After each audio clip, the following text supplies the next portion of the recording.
Kevin, as is the case with what we do, everything happens at once. Everything Yes. happens in 1 week. We went through Yes. a little bit of a dry-ish sort of spell. Not a whole hell of a lot going on for about 2 or 3 months there after WrestleMania. Not now. Triple H has got into his bag, pal. He's been at the stove. He's been chopping shallots, chopping onions, pal, making a feast for us this past week on Monday Night Raw, SmackDown. Even our buddy HB Shizzle on NXT with our buddy Joe Hendry, pal. So it's all been happening. How you doing, pal? I'm good, pal. I've been chilling, been having a nice enjoying my Saturday, enjoying my day off. Haven't done this in a while, so yeah.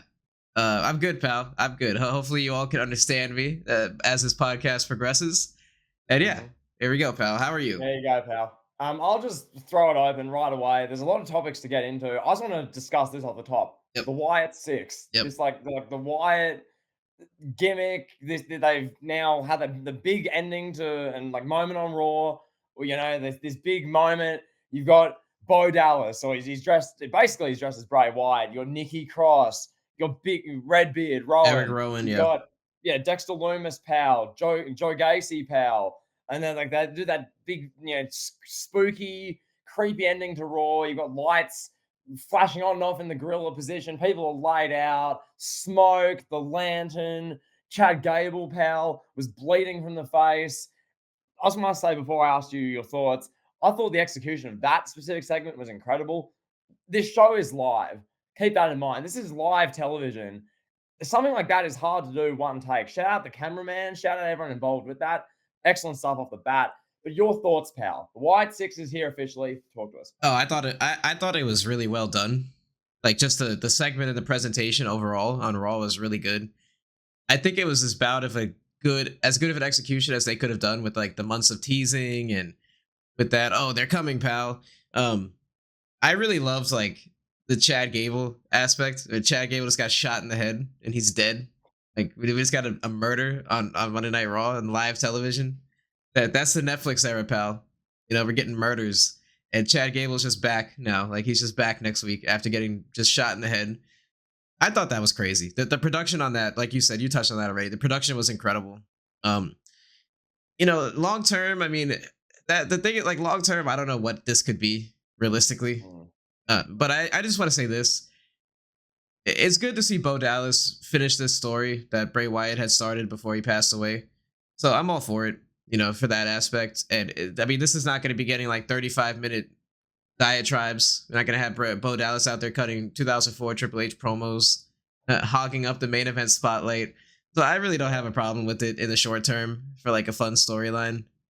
I know you have some strong opinions, pal. So I'm anxious to hear what you have to say.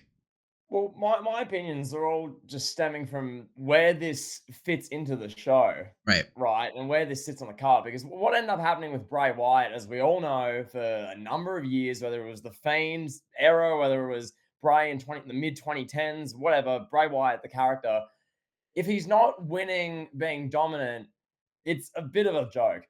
Oh, I'm scary. Oh, look, the flashing lights, power fireflies, a lantern, lights going out. This deep, long term Shakespeare storytelling. Oh, he's lost. So basically, when it comes to this Wyatt Six thing, either the wrestlers, so in this case now it's going to be Bo Dallas, Nikki Cross, Redbeard, Dexter Loomis, Joe Gacy, whoever else, whether they get Alexa Bliss involved, pal, whatever they do, those wrestlers either have to win their matches Yeah. or if they don't and they're losing matches and whatever, and they prove me wrong with that, great. Like I'd love to see it. But just from the body of evidence I've seen, it's a bit tricky because we saw this with the Fiend. The Fiend was unstoppable. Oh my god, wow, scary presentation, incredible, first appearance at SummerSlam 2019. Oh my god, this is crazy. It's spooky. It's dark. This is the attire's cool. I want to buy the gear on WWE Shop. I love the storytelling of it. The idea's great. And then he lost a match, or there was a no Yeah. contest, and it was a bit of a messy match. And then the fans are like, oh, what the hell? So this character either has to win, or there's no other way of doing it. So that's just my only question here. What this looks like week to week. I have faith, pal, that Triple H is going to be a bit more competent at this than Vince McMahon. I don't expect a match with Bo Dallas as the leader of the Wyatt Six. he marches into Saudi just for Goldberg to beat him in 2 minutes.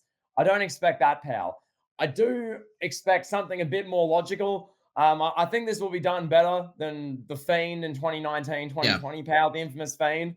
So hopefully all this is, it's a good upper mid card, part of Monday Night Raw. Maybe it goes on to SmackDown a little bit. It, is a great fitting send off, and they can achieve a purpose where it doesn't have to be Bo Dallas winning the World Championship, pal. It can just be them honoring Bray and honoring Wyndham Rotunda's legacy for six Yeah. months to a year. Then that can ride off in the sunset, and they can move on to something else. I just hope this has its place and doesn't become Nikki Cross wins every match, has to win the women's title. Bo Dallas has to win every match and win a title. Eric Rowan Redbeard has to win every match and win a title, because how Triple H loves giving stables every belt under the sun. That's what he does. Undisputed Era, Judgment Day. That's a Triple H booking thing. So I hope, please don't do that, Paul Levesque.